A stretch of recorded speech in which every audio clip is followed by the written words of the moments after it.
Rasulullah Nabiyul Karim wa nahnu ala dhalika minasyahidin wa syakirin walhamdulillahi rabbil alamin. Ibu yang dirahmati Allah Subhanahu wa taala, bersyukur kita kepada Allah dengan ucapan alhamdulillahi rabbil alamin. Banyak kita salawat dan salam kepada Rasulullah sallallahu alaihi wasallam, karena berkat wasilah beliaulah kita hari ini bisa membedakan mana yang sebetulnya jalan yang mesti kita ikuti dan mana yang jalan yang mesti kita jauhi.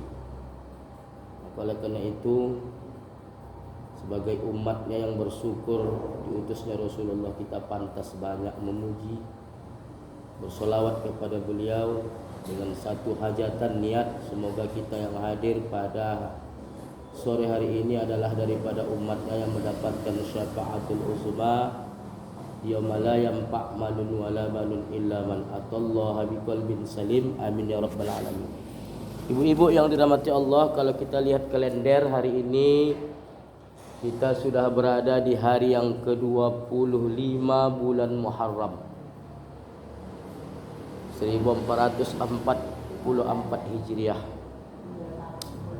Adapun kajian kita sore hari ini menjelang waktu asar, nanti kita lanjutkan juga sesudah sholat asar kalau memang masih ada lagi pembahasan dalam sebuah hadis. Juga ini terdapat dalam kitab Nashahilul Ibad karangan Imam An-Nawawi Al-Bantani. Ada sebuah nasihat bagi hamba kita lah, yang ditulis oleh ulama Nusantara. Beliau lama menimba ilmu di Makkatul Mukarramah atau di tanah Arab.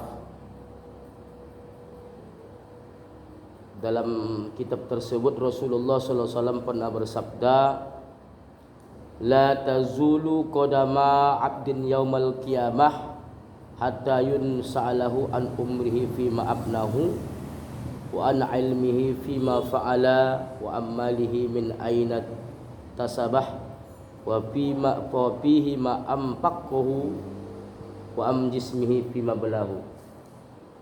Yang kira-kira maknanya, ibu-ibu yang dirahmati Allah, kata Rasulullah begini: tidak akan bergeser dua telapak kaki seorang hamba pada hari kiamat. Tidak akan bergeser dua telapak kaki seorang hamba pada hari kiamat. Kita inilah nanti sampai ditanya 4 hal. Maka ini perlu kita kita renungkanlah bersama-sama, karena ini tidak terlepas dari apa yang kita alami di atas dunia ini, yang kita miliki di atas dunia ini, yang memang ini nanti semua, setiap anak cucu Adam ini pasti akan ditanya demikian, termasuklah kita.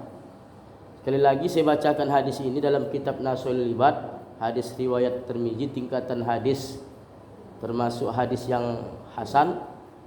Tidak akan bergeser dua telapak kaki seorang hamba Allah, anak cucu Adam kita ni, pada hari kiamat sampai ditanya atau diminta pertanggungjawaban 4 hal. Apa itu? Yang pertama, kata Rasulullah sallallahu alaihi wasallam, an umrihi fi ma'abnahu, tentang umurnya kemana dia habiskan. Kemudian yang kedua, tentang ilmunya, wan ilmihi fima fa'ala, tentang ilmunya kemana bagaimana ia mengamalkannya. Kemudian yang ketiga, wa an malihi min aina iktasab. Yang ketiga ini, Bu, 2 kali pertanyaan. Kalau harta dari mana dapat, ke mana dibelanjakan. Kemudian yang keempat, wa an jismihi fima abalahu, tentang jasad yang kita miliki atau yang kamu miliki, atau badan yang kita miliki, tubuh yang kita miliki, kemana dipergunakan. Nah, ibu-ibu yang dirahmati Allah Subhanahu wa taala, adapun yang pertama Kata Rasulullah SAW dalam kitab Nasail Ibad, yang pertama adalah tentang umur kemana saja dihabiskan. Jadi nanti kita di hari kiamat tak akan bergeser telapak, dua telapak kaki kita nih bu. Tahu telapak kan? Jangankan telapak, yang lain-lain pun tak bergeser. Padahal kaki ini yang menjalankan kita. Kalau tidak ditanya 4 hal setiap anak cucu Adam, kita inilah. Yang pertama adalah tentang umur kemana saja dihabiskan. Maka ini di dalam hadis kata Rasulullah, ikhtanim khamsan qabla khamsin. Ini ada juga sebuah lagu dibuat penyanyi Malaysia dulu, grup Malaysia. Ingat yang 5 sebelum datang yang 5. Yang pertama adalah kata Rasulullah, hayataka qabla mautika, hidupmu sebelum datang matimu. Kemudian sababaka qabla fahorika, masa mudamu sebelum tuamu. Kemudian syihatika qabla suhlika, masa masa mudamu sebelum tuamu. Kemudian seterusnya ada disebut lagi masa senggangmu sebelum datang sempitmu. Kemudian yang terakhir katanya adalah khinaka qabla faqorika, kayamu sebelum matimu. Makanya bu, ada seorang kakek-kakek, ini kisah berjumpa dengan seorang pemuda. Kakek-kakek ini kalau menurut perhitungan umurnya 70 tahun. Bertemulah dengan seorang pemuda di tengah jalan. Lantas seorang pemuda ini bertanya, Assalamualaikum warahmatullahi wabarakatuh. Waalaikumsalam, kata kakek ini. Berapa umur kakek? Katanya. Umur kakek sekitar 5 tahun. Berapa anak kakek? 1. Berapa harta kakek? 5 juta. Ada hitung aja nih. Tapi pemuda ini tahu, masa kakek-kakek umurnya 5 tahun, anaknya 1, hartanya 5 juta atau 10 juta.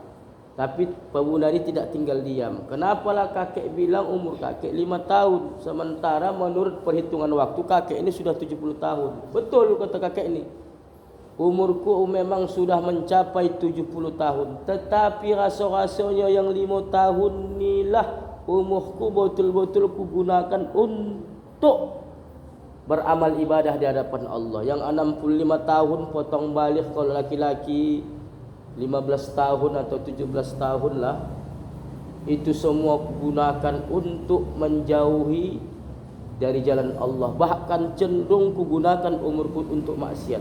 Yang 5 tahun inilah ketika aku kembali ke jalan Allah, ku maksimalkan dengan sebaik mungkin beribadah, bertaubat, mengkodo solat yang tertinggal, dan menambah ibadah-ibadah lainnya. Senyum pemuda itu.